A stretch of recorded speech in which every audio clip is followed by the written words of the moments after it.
Welcome to సర్కార్ media. NTR జిల్లా తిరువూరు నియోజకవర్గంలో బహుజన సమాజ్ పార్టీ ఎమ్మెల్యే అభ్యర్థి లక్కిపోగు వందన్ కుమార్ రోడ్ షో నిర్వహించారు. ఈ సందర్భంగా గోపాలపురం గ్రామంలో లక్కిపోగు వందన్ కుమార్ తో సర్కార్ media senior journalist Peddavarapu BSP party MLA అభ్యర్థి వందన్ కుమార్ గారు మనతో ఉన్నారు. ఈరోజు నియోజకవర్గంలో రోడ్ షో కార్యక్రమంలో పాల్గొంటూ గోపాలపురం గ్రామానికి రావడం జరిగింది. ఇదే పరిస్థితుల్లో ఇక్కడ మనం చూస్తున్నాం. ఇక్కడ ఈ ఇంటి యజమానితో వందన్ కుమార్ గారు మాట్లాడడం జరిగింది.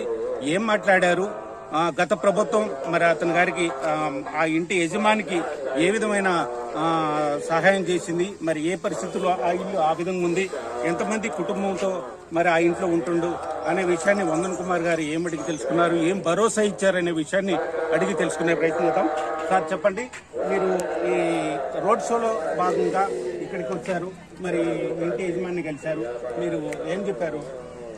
ఏంటంటే ముందు మా బహుజన సమాజ్ పార్టీ గురించి ప్రచారంలో భాగంగా ఇంటింటికి తిరిగి అందరికీ కూడా బీఎస్పీకి ఒకటేమని చెప్తున్నాము.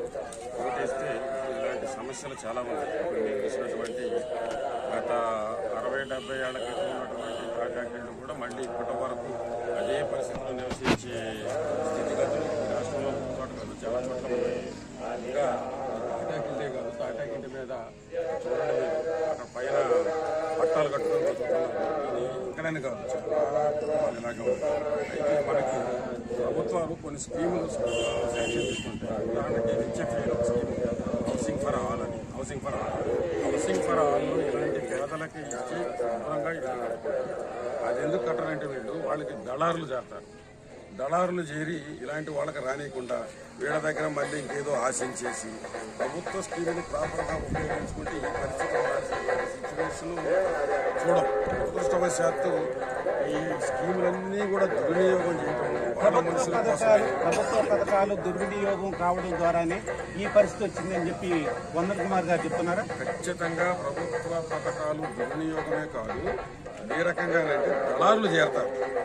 దళారులు చేరి, మధ్యవర్తులు చేరి వీళ్ళని మోసం చేసి వీళ్ళ దగ్గర డబ్బులు వసూలు చేసి వీళ్ళని ఏదో పిల్లర్లు వేసుకోండి మిగిలినంత మేము కట్టిస్తాము, ఫౌండేషన్ వేసుకోండి మేము కట్టిస్తాము, లేకపోతే ఇంకేదన్నా చేయండి, ఇలా మాట్లాడేసేసి డబ్బులు వసూలు చేసేసి తర్వాత గాయబ్.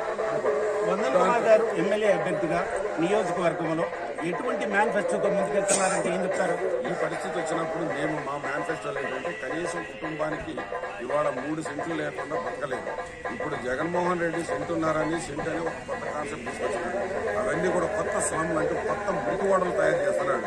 ఆయన బాత్రూమ్ అంతా కూడా ఉంటుందంటే సెంటున్నారంటే ఇల్లు ఎట్ట కడతారండి? ఆయన ఉండే ఇంటిలో బాత్రూమ్ అంతా కూడా సెంటున్నర ఉన్నది. అలాంటి సెంటున్నరలో ఇల్లు ఎట్ట కడతాడు? ఆయన కనీసం 3 సెంట్లన్నా లేకుండా ఒకప్పుడు 5 సెంట్లు ఇచ్చేవాడు. అట్లీస్ట్ భూమి కొరత అనుకున్నప్పుడు 3 సెంట్లన్నీ ఇవ్వాలి కదా, కానీ భూమి కొరత కూడా లేదు. వీళ్ళు దోచుకోవడానికి లక్షల ఎకరాలు ఉంది. పేదలకు ఇయ్యడానికి వచ్చేసరికి సెంటున్నర కథలు చెప్తూ ఉంటారు. కాబట్టి అదే మా ప్రభుత్వం ఉంటే బహుజన సమాజ్ పార్టీ ఏంటంటే బహుజనుల కోసం ఉంటుంది. కాబట్టి ఖచ్చితంగా మినిమం 3 సెంట్లలో ఇల్లు సర్వ హంగులతోటి కట్టించి ఇచ్చే స్కీమ్ మా దగ్గర ఉంది. బహుజన సమాజ్ పార్టీకి నియోజకవర్గంలో ఓటు ఎందుకు వేయాలి అంటే వందన్ కుమార్ గారు ఏం చెప్తారు? ఖచ్చితంగా మేము వస్తే, ఈ ప్రభుత్వం బహుజన సమాజ్ పార్టీ వస్తే 3 సెంట్లలో ప్రజలకు ఇల్లు కట్టిస్తాము, అన్ని సౌకర్యాలతోటి. 2, ఇక్కడ ఉన్నటువంటి ప్రభుత్వ భూమి అలాగే కొంత ఆక్రమించుకున్న భూమి కూడా చాలా ఉంది. ఇప్పటికే మా నోటీసులోకి వచ్చింది కనీసం 58,000 ఎకరాల పైన భూమి ఉందని మా నోటీస్కి వచ్చింది. ఇంకా ఉంది. అలాంటి భూమిని తీసి పేద ప్రజలకు ఖచ్చితంగా ఈ భూమిని పంచే విధంగా ఏర్పాట్లు చేస్తాం. ఎందుకంటే భూమి పంచడము, భూమితోటే పేదవాడి జీవితం ఉంటుంది. కాబట్టి మా లక్ష్యం భూమే. అది గతంలో మేము మా ప్రభుత్వం ఉత్తరప్రదేశ్లో చేసింది. కుటుంబానికి 3 ఎకరాల చొప్పున 18 లక్షల ఎకరాల భూమి పంచినటువంటి చరిత్ర మా పార్టీ నాయకురాలు ముఖ్యమంత్రిగా ఉన్న సందర్భంలో జరిగింది. ఎస్సీ, ఎస్టీ, బీసీ మైనార్టీలకు వందన్ కుమార్ గారు నియోజకవర్గ మైనార్టీలకు ఇచ్చే భరోసా ఏంటి?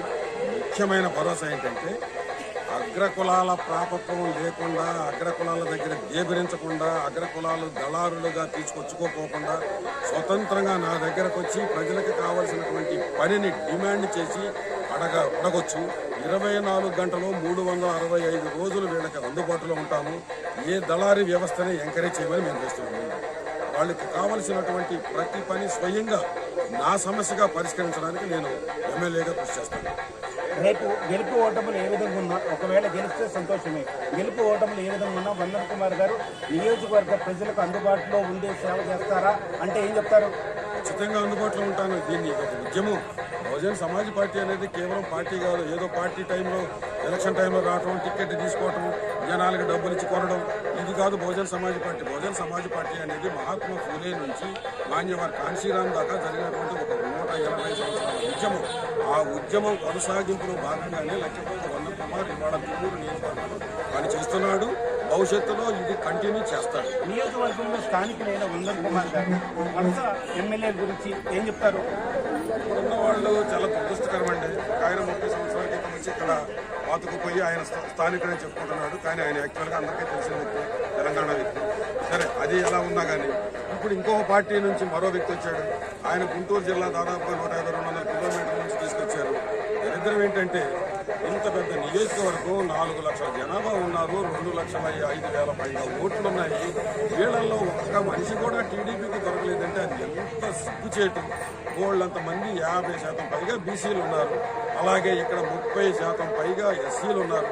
వీళ్ళల్లో మనిషి దొరకలేదంటే చంద్రబాబు నాయుడు గారు కానీ అటు వైసీపీ కానీ వీళ్ళంతా సిగ్గుపడాలి. వైసీపీ వాళ్ళు కూడా ఎవరో దొరకనట్టుగా నిన్నటిదాకా 30 ఏళ్ల పాటు ఒక పార్టీలో ఉన్న వ్యక్తిని తీసుకొచ్చి పెట్టుకున్నారంటే దాని ఉద్దేశం ఏంటి? ఇక్కడ ఎవరు అర్హులు లేరనే కదా వీళ్ళ ఉద్దేశం. బట్ నేను చెప్తున్నాను, ఇక్కడ మేము అన్ని రకాల అర్హులుగా ఉన్నాము. స్థానికులమే కాదు, మాకు పరిపాలనలో 30 ఏళ్ల అనుభవం ఉంది. ఒక ఉద్యోగిగా, ఒక ఉన్నత అధికారిగా సంపాదించినటువంటి అనుభవాన్ని ఇక్కడ ప్రజలకి నేను ఇంప్లిమెంట్ చేసే విషయంలో సర్వశక్తులు వడ్డుతానని నేను చెప్తున్నాను. నియోజకవర్గంలో బీఎస్పీ పార్టీకి మీరు రోడ్ షో చేస్తున్నారు, గడపాటు కార్యక్రమం చేస్తారు. ప్రజాస్పందన ఏ విధంగా ఉంది అంటే ఏం చెప్తారు? బ్రహ్మాండంగా ఉంది. ఎందుకంటే ప్రజలు విసుగుపోయి ఉన్నారు. 14 మంది ఎమ్మెల్యేలు చూశారు ఈ నియోజకవర్గంలో, 73 ఏళ్ల రాజకీయాన్ని చూశారు.